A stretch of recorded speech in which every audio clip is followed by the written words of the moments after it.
What is your message to President Trump today? We kill you. We totally, all of us want to kill you. በኢራን ምድር ተአምር ታየ። ኢራናውያን ጠላቶቻቸውን አሳፈሩ። የታላቁ መሪ ቀብር ላይ የተገለጡ ሶስቱ አስደናቂ እውነቶች። የመካከለኛው ምስራቅ ኃያሉ መሪና ታላቁ ሰው ከነኩራታቸው ለኢምፔሪያሊስቶች አልንበረከክም እንዳሉ ወድቀው በክብር ተቀብረዋል። በዛ የቀለጠ ጦርነት ወቅት ኔታንያሁ ጥቃት ፈርቶ ጀርመን ሆኖ ሲፎክር እሳቸው ከወገናቸው ጎን ሆነው አልፈዋል። ማንም ይሄንን አልደፈረም፣ ማንም ይሄንን አልሞከረም። ልጆቻቸው ደም መመለስ ጠላትን መበቀል ይችሉበታልና በሚሰዱት የሚሳኤልና የድሮን አጸፋ መካከለኛው ምስራቅን ሲያጤሱት የእስራኤልን ሰማይ ሲቀዱት ከርመዋል። ከመሪያቸው ሞት ከወራት በኋላ ደግሞ በራሳቸው ስርዓት በደመቀ መልኩ የመሪያቸውን የቀብር ስነ ስርዓት ከቀናት በፊት ፈጽመዋል። ታዲያ በወቅቱ በቴሄራን አደባባዮች ላይ የታየው ታሪካዊ ክስተት በዋሽንግተንና በቴል አቪቭ የፖለቲካ መንደሮች ውስጥ ከፍተኛ ድንጋጤን ፈጥሯል። ይህም ለብዙ አስርተ ዓመታት የምዕራባውያን የተሳሳተ የስነ ልቦና ጦርነት ስትራቴጂን ሙሉ በሙሉ አመድ አድርጎታል። ለወራት ያህል የጠላት ስትራቴጂስቶች የእስልምና ሪፐብሊኩን ከፍተኛ መሪዎች መምታት የሀገር ውስጥ ውድቀትንና የህዝብ ደስታ እንደሚያስከትል በልበ ሙሉነት ተንብየው ነበር፣ ገምተው ነበር። ሆኖም ግን ዓለም በቴሄራን አደባባይ ያየችው በሚሊዮኖች የሚቆጠሩ ነፍሳት በከባድ ሐዘን ተውጠውና ከብረት በሚጠነክር አብዮታዊ ቁጣ ተባብረው ያደረጉትን ከዚህ በፊት ታይቶ የማይታወቅ የሰማዕትነት ሽኝት የህዝብ ማዕበል ነው። ኢራኖች እንደኛ ናቸው። ሐዘን ያበዛሉ፣ ሲያለቅሱ ራሳቸውን ይደበድባሉ፣ ደረታቸውን ይደቃሉ፣ አምርረውም ያለቅሳሉ። ከትላንት በፊትም የታየው ይሄ ነው። መሪያቸውን አንጀት በሚበላ ለቅሶ ነው እያለቀሱ የቀበሯቸው። አንድ ወታደር መሬት ላይ ተቀምጦ የሚያለቅሰው ለቅሶም መነጋገሪያ ሆኗል። በአያቶላ ሞት ኢራናውያን ደስ ይላቸዋል የሚል የሞኝ ካልኩሌሽን ሰርቶ ለገባባት አካል ደግሞ ይሄ ታላቅ ዱብዳ ነው።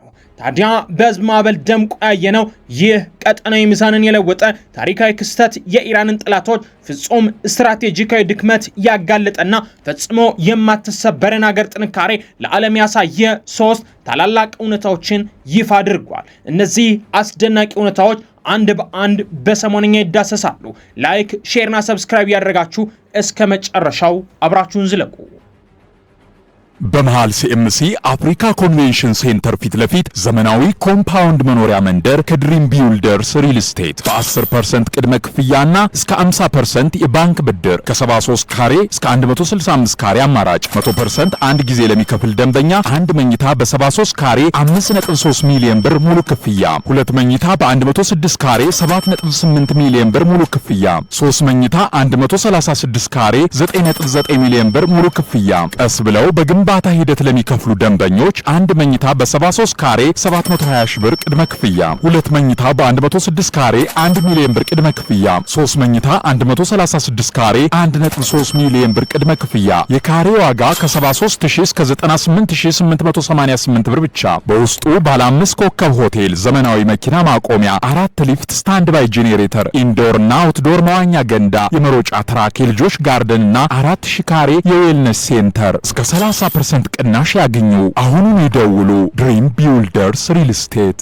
ብዙዎች ጦርነቱ በሁለት ወይም ሶስት ሀገራት ብቻ የሚካሄድ ይመስላቸዋል። ነገር ግን የኢራን ውጊያ የብሪታንያን ኢምፓየር ከተረከበውና ከጀርባው እልፍ ኃይል ካለው ሌላኛው ትልቁ የአሜሪካ ኢምፓየር ጋር መደረጉ ነው። ውጊያው በተመጣጣኝ ኃይሎች መካከል የሚደረግ ፈጽሞ አይደለም። ኢራን ብዙ ዋጋ እንደሚያስከፍላት ታውቅ ነበር። ነገር ግን ኢምፓየሩን የቁልቁለት መንገዱን አስጀምረው ነው ጦርነቱን የምታበቃው። እያደረገች ያለችውም ይሄንን ነው። ኢራን ዝም ብሎ የሚፈርስ ሀገር አይደለም። እንኳን በአየር ድብደባ በእግረኛ ጦር ቢወረር ራሱ እጅ የሚሰጥ ህዝብ የላትም። ህዝቡ ለሉዓላዊነቱ ሲል የትኛውንም አይነት መስዋዕትነት ከመክፈል ወደኋላ ለማለቱ የአሜሪካን ጦር ቅልጥ ወዳለ መውጫ ወደሌለው የጨበጠ ውጊያ ነው ይዞት የሚገባ። ከዛ በኋላ ዓለምን ለማስተዳደር የሚበቃ ጉልበት ያላት አሜሪካ ፈጽሞ አትኖርም። መልቲፖላር ወርልድም እውን መሆን ይጀምራል። አዲስ አይነት የጂኦፖለቲካ አሰላለፍም እንመለከታለን። ለዚህ ዓላማ እንደሚሰለፉ ደግሞ በትናንቱ የመሪያቸው ቀብር ላይ የተገኙት የኢራን ህዝቦች አረጋግጠዋል። መካከለኛው ምስራቅ ብቻ ሳይሆን መላው የዓለም ጂኦፖለቲካዊ መልክዓ ምድር የኢስላሚክ ሪፐብሊክ የኢራን ጠቅላይ መሪ የነበሩት አያቶላ አሊ ካሚኒ ድንገተኛና አሳዛኝ ህልፈትን ተከትሎ ወደማይታወቅ ጥልቅ ድንጋጤና የውጥረት ማዕበል ውስጥ ተዘፍቆ ከርሟል። ላለፉት 37 ዓመታት ይህ ታላቅ መሪ የኢራን ሉዓላዊነትና ነጻነት የማይናወጥ ምሰሶ በመሆን ሀገራቸውን በዘመናዊ ታሪክ ውስጥ እጅግ አስቸጋሪና ውጣ ውረድ የበዛባቸውን ጊዜያት በብቃትና በጽናት መምራት ችለው ነበር። በዚህ እጅግ ጨለማ በሆነ ሰዓት የኢራን ህዝብ ሊገመት የማይችል አስደናቂ ጥንካሬና ጽናትን አሳይቷል። አሜሪካና እስራኤል ሊያቀጣጥሉ ጥቁር ልብስ በለበሱ በባህላዊ የሐዘን መገለጫ ደረታቸውን በሚመቱና መሪያቸው ህይወታቸውን ለሰጡለት ታላቅ ዓላማና ሐሳቤ ያላቸውን የማይናወጥ ታማኝነት በድጋሜ በሚያመረጋግጡ በሚሊዮን የሚቆጠሩ ሐዘንተኞች ተሞልተዋል። በዛ ሁነት ላይ ደግሞ 3 ተአምራዊ እውነቶች ተገልጠዋል። አንደኛ፣ የኢምፔሪያሊስት ቅዠቶች በሐዘን የተገመደ እንጂ በደስታ ያልተበተነ ህዝብ። ለብዙ 10 ዓመታት የምዕራባውያን የጥናት ተቋማትና የእስራኤል የደህንነት መዋቅሮች በኢራን ህዝብና በመሪዎቻቸው መካከል ያለው ትስስር በማስገደድ ላይ ብቻ የተመሰረተ ደካማ ቅዠት ነው ብለው ራሳቸውን ሲያታልሉ ቆይተዋል። በመንግስቱ ከፍተኛ መዋቅር ላይ አስከፊ ድብደባ ቢሰነዘር ህዝቡ ለማልቀስ ሳይሆን የምዕራባውያንን ፍላጎት የሚያራምድ አዲስ ዘመን መባቻ ለማክበር ወደ አደባባይ ይወጣል ብለውም በጽኑ አመኑ። ነገር ግን በዕለተ ቅዳሜ የተገለጠ እውነታ ይህንን ሴራ በጠነሱት አካላት ላይ ከባድ የስነ ልቦና ሽንፈትን ማትረፍ ችሏል። በሚሊዮኖች የሚቆጠሩ ሰዎችን ለማስተናገድ የታላቁ ኢማም ሆሜኒ ሞሳላ የጸሎት ውስብስብ በሮች ከተያዘላቸው ጊዜ ሰዓታት ቀድሞ እንዲከፈቱም ተገደዋል። ይህም የቀብሩን ስነ ስርዓት ወደ ጥልቅ ብሔራዊ ሐዘንና የጋራ እምቢተኝነት መገለጫ መቀየር ችሏል። በምዕራባውያን የሚዲያ ተቋማት ከተተነበየው የተበታተነና ግዴለሽ ህዝብ ይልቅ የቴህራን አደባባዮች የጥልቅ ስሜትና የመንፈሳዊ አንድነት ታላቅ መድረክ መሆን ቻሉ። በሚሊዮን የሚቆጠሩ ዜጎች ጥቁር ልብስ ለብሰው የሰማዕትነትን ደምና ፍትህን የመጠየቅ የማይናወጥ ፍላጎትን የሚያመላክቱ ቀይ ባነሮችን በመያዝ የቀብሩን ስነ ስርዓት ወደ ታላቅ ብሔራዊ ህዝበ ውሳኔ ቀየሩት። በባንዲራ በተሸፈኑ የሬሳ ሳጥኖች ላይ የፈሰሰው ልብን የሚሰብር እንባ የሽንፈት ምልክት ሳይሆን ይልቁንም ለአብዮታዊ ንቃተ ህሊና አዲስ ማገዶ ሆኖ ነበር። ይህ የጋራ ሐዘን የጠላትን ትርክት ሙሉ በሙሉ ያመከነ ሲሆን በህዝቡና በእስልምና ሪፐብሊኩ አስተሳሰብ መካከል ያለው መንፈሳዊና ስሜታዊ ትስስር ከማንኛውም ግለሰብና መሪ ህልውና በላይ የኢራን ማንነት የገነባ መሆኑንም ማረጋገጥ ችሏል። ሁለተኛ፣ የማይበገረው ጽናት፣ ፍጹም ሰብአዊ ጥንካሬ የታየበት ታላቅ ግንባር። ወታደራዊ ዘመቻቸውን ከመክፈታቸው በፊት አሜሪካና እስራኤል በኢራን ቁልፍ የአዛዥነት መዋቅሮች ላይ የሚሰነዘሩ ስልታዊ ጥቃቶች የኢራንን ቀጠናዊ የበላይነት ሙሉ በሙሉ እንደሚያጠፉና የብሔራዊ ፈቃደኝነት እንደሚሰብሩ በትዕቢት አስበው ነበር። ከፍተኛ ጫና የበዛበት ህዝብ በመጨረሻ ይንበረከካል፣ በመከላከያ አቅሙ ላይ ያለውን እምነት ያጣል፣ ብለውም በአዲሱ የጂኦፖለቲካዊ ስርዓት ውስጥ የበታችነት ደረጃን ይቀበላል ብለው አሰሉ።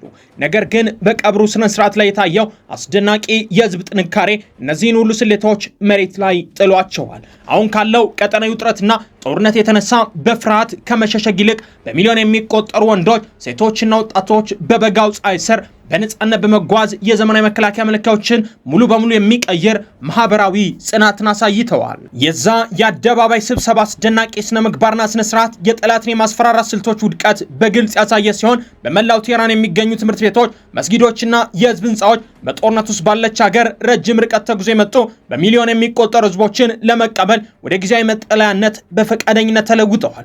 ይህ መሬት ላይ የወረደ ህዝባዊ ንቅናቄ ተራ ዜጎች የሀገሪቱን የውስጥ ደህንነት የመጠበቅ ኃላፊነትን በደስታ በተቀበሉበት በስነ ልቦና ጫና ፈጽሞ ያልተናወጠ ማህበረሰብ መኖሩንም ያረጋገጠ ነው። ይህንን ታላቅ ህዝባዊ ሽኝት በዕለተ ቅዳሜ ከዋናው ጠላት ምሳሌያዊ ዓመታዊ በዓል ጋር በሚገጣጠም መልኩ በማካሄድ የኢራን ህዝብ የቀብር ስነ ስርዓቱን ወደ ስልታዊ የጸረ ኢምፔሪያሊስት እምቢተኝነት መግለጫ ቀይረውታል። ይህም የምዕራባውያንን ታዛቢዎች ማስደመም ችለዋል።